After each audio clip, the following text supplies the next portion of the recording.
So there's one thing I still don't get. If World Marshal's making it look like Desperado hacked their cyborgs, wouldn't that damage their reputation? Maybe they can hide the fact that they're involved in terrorism that way, but wouldn't they still be liable for the fact that they, got hacked? They probably would, yeah. But the only thing they're looking for here is a profit. Maybe they need to demonstrate neglect if they're gonna make any money off of this. How so? Well, Kevin dug up some intel. Half of the contractors stationed here didn't get their contracts renewed at the end of March. The US government rewrote their contract with Marshall earlier. Had to cut military spending after all, with the recession going on. And so they'll say the contractors were spread too thin to prevent the hacking. Exactly. And that'll only encourage the Army to boost their Marshall headcount. I can't say if the military's directly involved in this assassination attempt or not, but... Well, what happened to the contractors they laid off? Who knows? Hopefully they found work.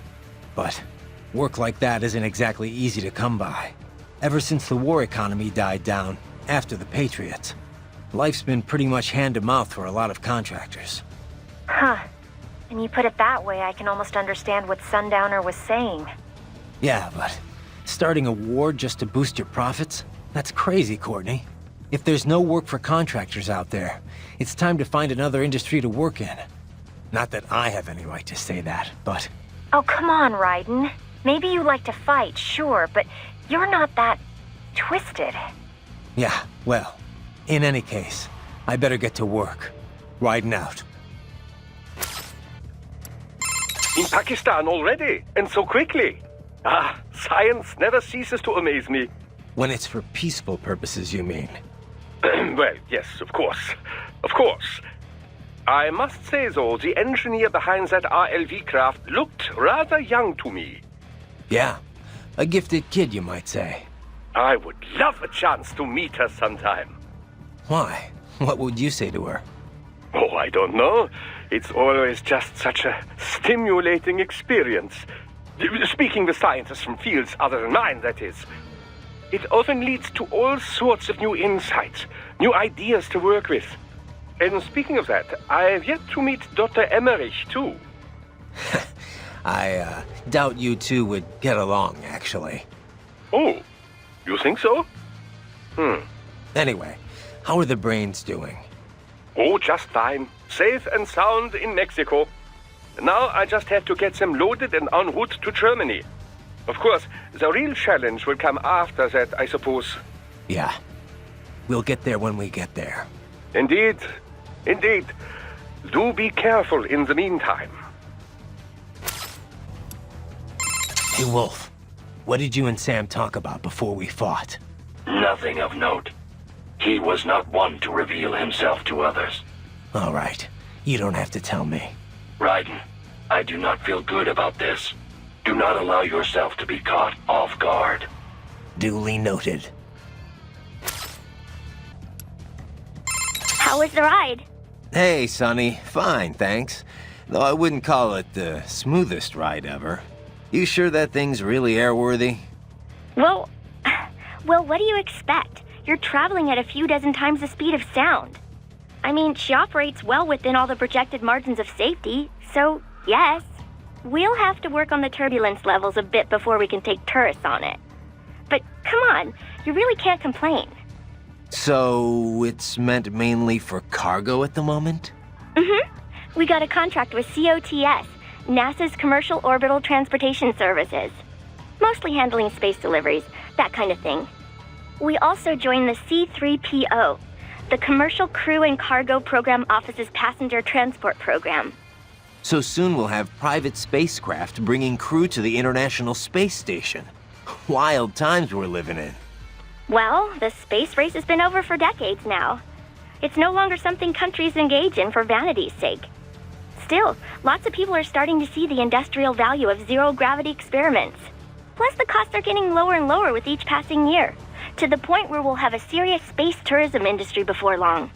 Yeah, I heard about the space hotel the Russians opened up. But we're still not going any further than orbit, right? Well, one company's planning to have a lunar landing craft complete by 2020. Not ours, though. I'm just hoping we can get to Jupiter while Hal's still alive. Jupiter, huh? Wow, that's pretty far.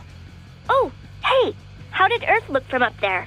I can't even put it into words.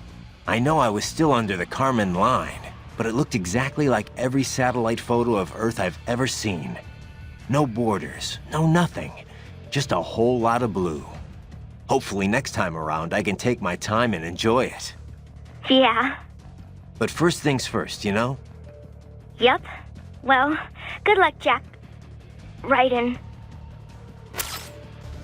You designed that thing too, Sonny? Nobody designed her. Nobody? Yep. She pretty much evolved by herself. I think I may be missing something here. We used a genetic algorithm to make it. Ever hear of that? They use it to build the cars for bullet trains and stuff. Basically, we start by creating a few different models of aircraft. The data for each design is treated as the genes for a new aircraft. They all get crossbred with each other in virtual space. Eventually, you come up with offspring that exhibit genes from each original design. Offspring?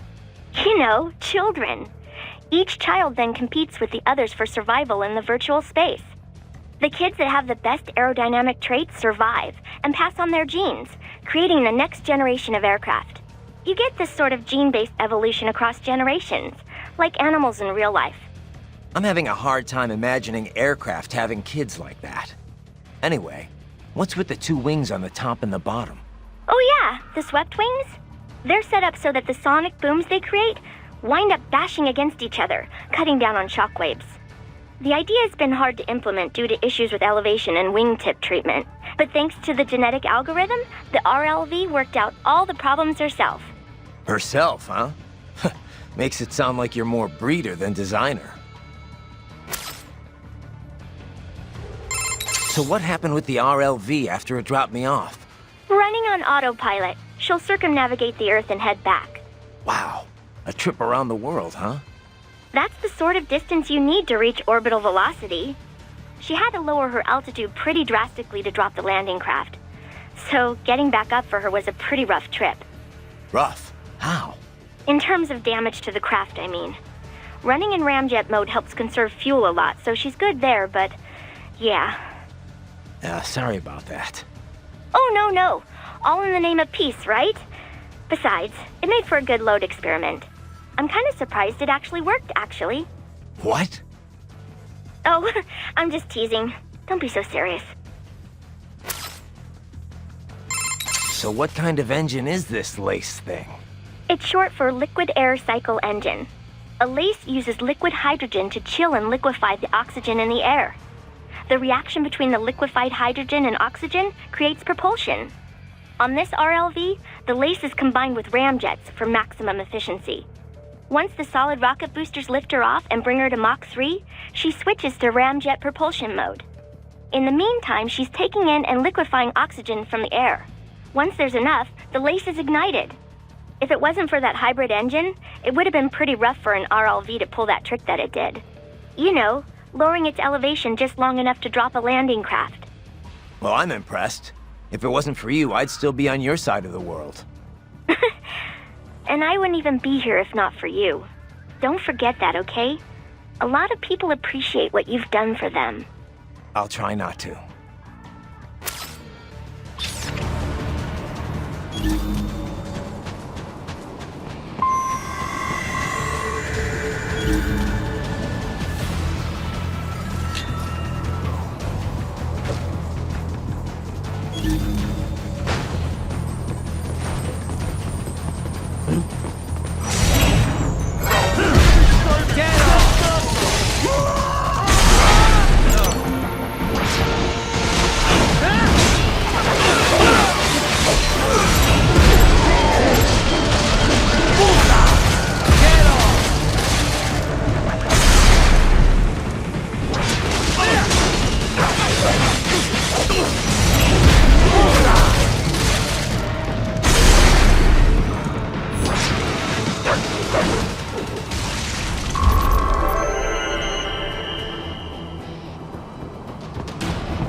Wait, Marshall has the security contract for this base.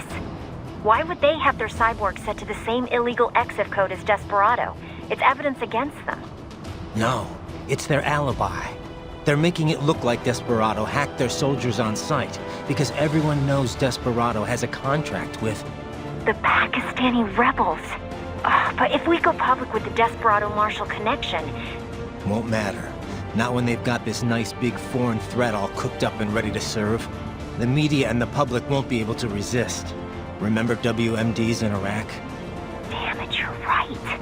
It's another slam dunk. What about any humans on the base? Marshall only handled security. Dead, most likely.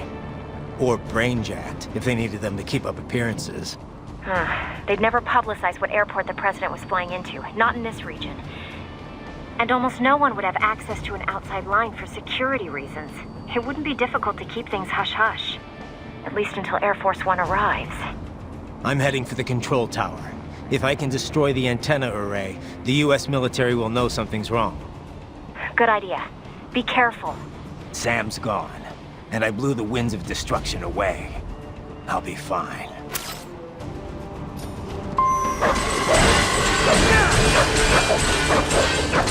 Raiden, there is no time to worry about the soldiers. Get to the control tower.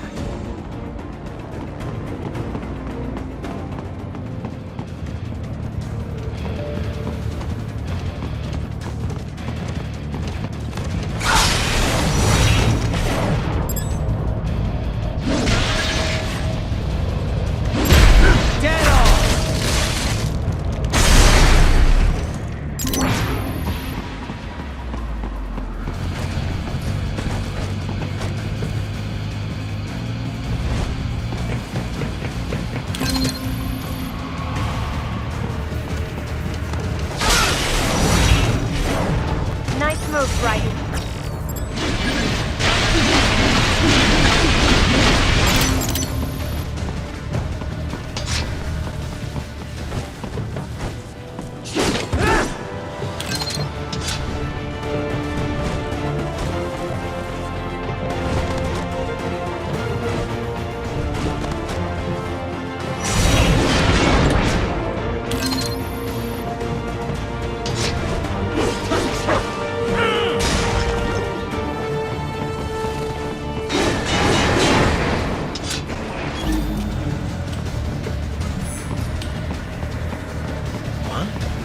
Enemy sighted!